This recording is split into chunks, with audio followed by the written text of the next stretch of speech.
अस्सलामुअलैकुम, welcome to our channel. तो आज की इस वीडियो के अंदर हम पाकिस्तान स्टडीज 301 के क्विज नंबर 3 के सोल्यूशन को डिस्कस करेंगे। तो वीडियो को लास्ट तक देखिएगा ताकि आपको हर क्विज के अंदर पूछे गए क्वेश्चन का आंसर भी पता चल सके। तो चलिए शुरू करते हैं।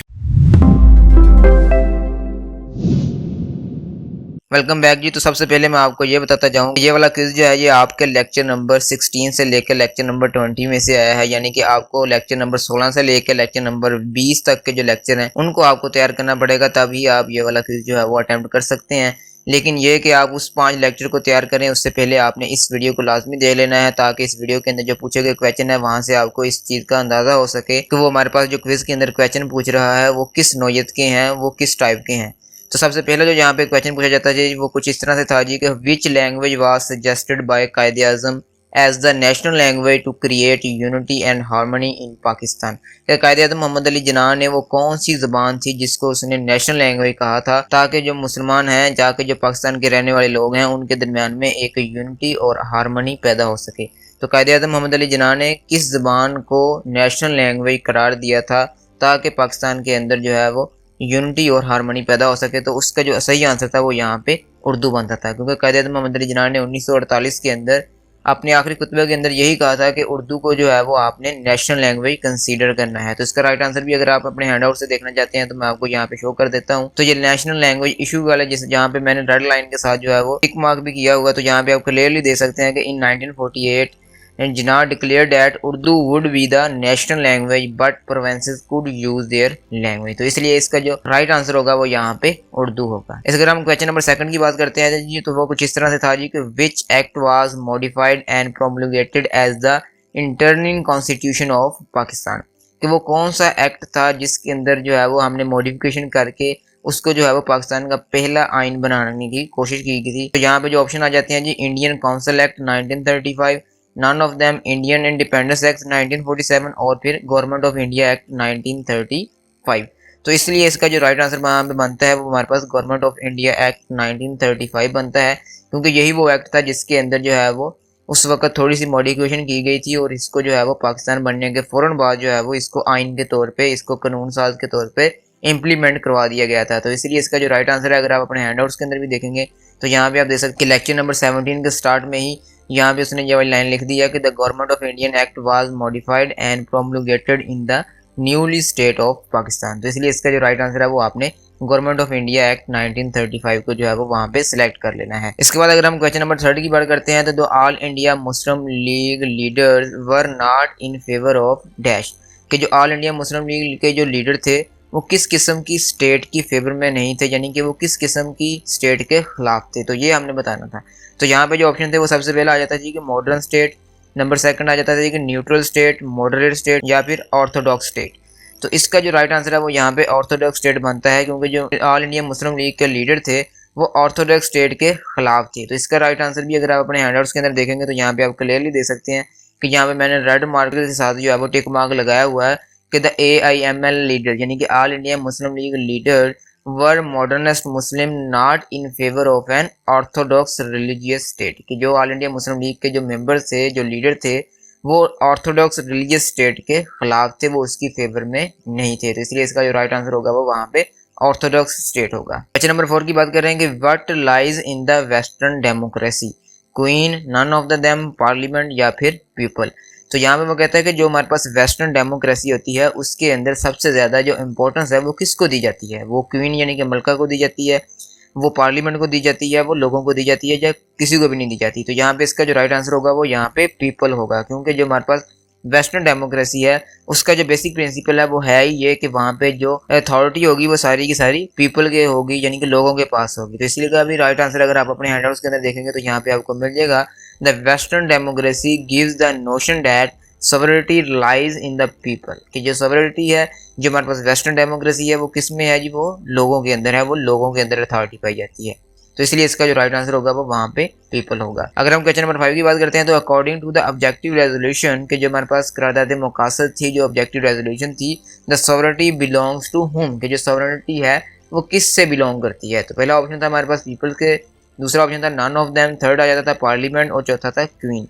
तो हमें पता है जी कि जो ऑब्जेक्टिव रेजोल्यूशन थी उसके मुताबिक जो हमने कहा था कि जो सॉवरेनिटी होती है वो सिर्फ़ और सिर्फ अल्लाह ताला की ज़ात को बिलोंग करती है। लेकिन यहाँ पे अल्लाह ताला की ज़ात वाला जो है वो कोई भी ऑप्शन नहीं दिया गया, तो इसलिए इसका जो राइट आंसर होगा वो नन ऑफ द देम होगा। क्योंकि अगर आप यहाँ पे अपने हैंडआउट्स के अंदर जाते हैं तो यहाँ पे आप देख सकते हैं कि क्लियरली लिखा हुआ है this resolution is important having the concept of sovereignty of God. तो दिस रेजोल्यूशन यहाँ पे वो ऑब्जेक्टिव रेजोल्यूशन की बात कर रहा है, जिसके मुताबिक जो है वो सॉवरेनिटी जो है वो किसको बिलोंग करती है, वो खालिस्तन अल्लाह ताला की ज़ात को बिलोंग करती है। तो इसलिए इसका जो राइट आंसर होगा वो यहाँ पे नन ऑफ देम होगा। उसके बाद क्वेश्चन नंबर 6 आ जाता है जी कि how many articles were there in 1962 constitution, के 1962 के आइन के अंदर हमारे पास कितने आर्टिकल थे।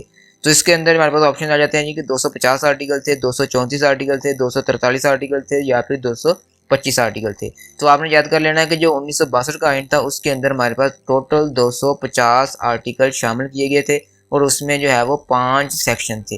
जबकि अगर हम बात करते हैं हमारे पास 1956 के आइन की, तो 1956 के आइन के अंदर हमारे पास 234 आर्टिकल थे और 6 स्केड्यूल थे।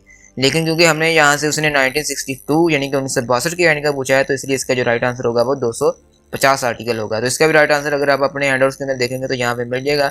तो यहाँ पे रेड लाइन के साथ मैंने इसको अंडरलाइन किया हुआ कि 250 आर्टिकल एंड 5 स्केड्यूल, कि 1962 का जो आइन था वो हमारे पास 250 आर्टिकल पर मुश्तमिल था और उसमें 5 स्केड्यूल थे। तो इसलिए इसका जो राइट आंसर होगा वो 250 होगा। क्वेश्चन नंबर 7 की बात करें तो what rule was observed for representation of provinces in the national assembly under the 1956 constitution, के 1956 के कानून के मुताबिक जो नेशनल असेंबली थी उसमें जो हमारे पास प्रोविंसेस के अंदर जो रिप्रेजेंटेशन थी वो किस रूल के मुताबिक दी गई थी। तो सबसे पहला ऑप्शन आ जाता है जी कि नन ऑफ दी, सेकंड था जी कि on the basis of area, third था जी on the basis of principle of parity और तीसरा था जी on the basis of population. तो ये आपने अपने हैंडआउट्स के अंदर भी पढ़ेंगे तो आपको यहाँ पे इसका आंसर मिल जाएगा कि जो हमारे पास 1956 का आइन था उसके मुताबिक जो सूबों के अंदर रिप्रेजेंटेशन दी गई थी वो on the basis of parity दी गई थी। यानी कि हमारे पास जो प्रिंसिपल ऑफ पेरिटी है उसकी बुनियाद पे वहाँ पे जो है वो हमारे पास रिप्रेजेंटेशन जो है वो प्रोविंसेस के अंदर दी गई थी। तो इसलिए इसका राइट आंसर भी आप यहाँ पे दे सकते हैं कि मैंने रेड लाइन के साथ जो है वो यहाँ पे इसको टिक मार्क किया हुआ है कि यहाँ पे वो क्लियरली बता रहा है कि जब principal of parity were observe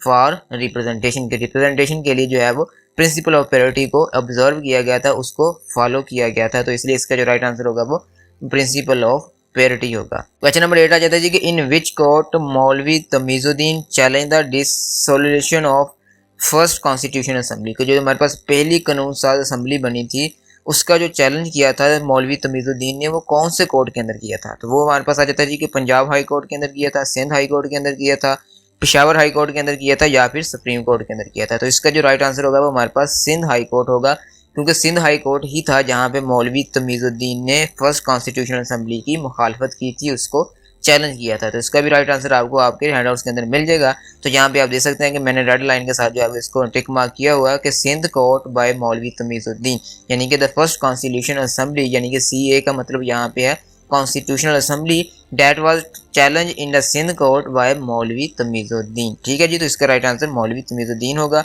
जिसने जो है वो सिंध कोर्ट के अंदर हमारे पास पहली कानून साज असेंबली की मुखालफत की थी, उसको चैलेंज किया था। क्वेश्चन नंबर 9 की बात करेंगे जी। अंडर द 1962 कॉन्स्टिट्यूशन, के 1962 के आइन के मुताबिक पार्लियामेंट कंसिस्टेड ऑफ, तो जो हमारे पास पार्लियामेंट होगी वो कितने हाउसेज के ऊपर डिपेंड करेगी, कितने हाउसेज के ऊपर मुश्तमिल होगी। तो 3 houses, none of them 2 houses या फिर 1 हाउसेज। तो ये आपने याद कर लेना है कि हमारे पास चाहे वो 1956 का कॉन्स्टिट्यूशन हो यानी कि 1956 का आइन हो, चाहे वो 1962 का आइन हो, दोनों आइनों के मुताबिक जो हमारे पास जो पार्लियामेंट थी वो 1 हाउस के ऊपर कंसिस्ट करती थी, 1 हाउस के ऊपर मुश्तमिल थी। तो इसलिए इसका जो राइट आंसर आपके हैंडआउट्स के अंदर भी होगा वो हमारे पास आप देख सकते हैं कि the national assembly was consisted of 1 houses on the principal of parity. ठीक है जी, तो हमारे पास जो नेशनल असेंबली होगी वो 1 हाउस यानी कि पार्लियामेंट हमारा 1 हाउस के ऊपर मुश्तमिल होगा। तो इसलिए इसका जो राइट आंसर होगा वो 1 हाउस होगा। उसके बाद हमारे पास क्वेश्चन नंबर 10 था, उसका स्क्रीनशॉट जो है वो मैं यहाँ पे ऐड नहीं कर पाया क्योंकि वो मैंने स्क्रीनशॉट जो है वो उसका लेना मैं भूल गया था। तो उसमें उसने पूछा था कि who moved the objective resolution, के ऑब्जेक्टिव रेजोल्यूशन जो करारदाद मकासद थी उसको किसने पेश किया था या किसने उसको मूव किया था। तो उसका जो राइट आंसर था वो यहाँ पे लियाकत अली खान था, क्योंकि जो हमारे पास लियाकत अली खान थे उन्होंने ही जो ऑब्जेक्टिव रेजोल्यूशन थी उसको उसने मूव किया था, उसको उसने जो है वो आगे फॉरवर्ड किया था। तो इसलिए इसका जो राइट आंसर होगा वो वहाँ पे लियाकत अली खान होगा। ऑब्जेक्टिव रेजोल्यूशन जो है वो किसने पेश की थी, तो वो हमारे पास लियाकत अली खान ने पेश की थी। तो इसलिए आपने ये भी चीज़ याद कर लेनी है। तो इस तरह जो हमारे पास क्विज के अंदर पूछे गए जो टोटल 10 क्वेश्चन थे वो मुकम्मल हो जाते हैं। तो मैंने यहाँ पे आपको हर 10 क्वेश्चन की जो है वो यहाँ पे एक्सप्लेनेशन भी कर दी है और आपको उनके आंसर जो है वो भी आपके हैंडआउट्स के अंदर से बता दिए हैं। तो अगर आप मजीद इस तरह की वीडियोस देखना चाहते हैं तो हमारे चैनल को सब्सक्राइब कर लें और साथ लगे बेल आइकन को भी प्रेस कर लें, ताकि मैं मजीद जब भी किसी भी इस तरह की क्विज के रिलेटेड वीडियो डालूं तो उसको आपका जो है वो नोटिफिकेशन मिल सके। तो अगर वीडियो अच्छी लगी है तो वीडियो को लाइक और शेयर भी जरूर कीजिएगा और कमेंट्स करके अगर आपको कोई भी किसी किस्म की कन्फ्यूजन है तो आप पूछ सकते हैं। तो इंशाल्लाह मिलते हैं जी फिर नेक्स्ट वीडियो के अंदर।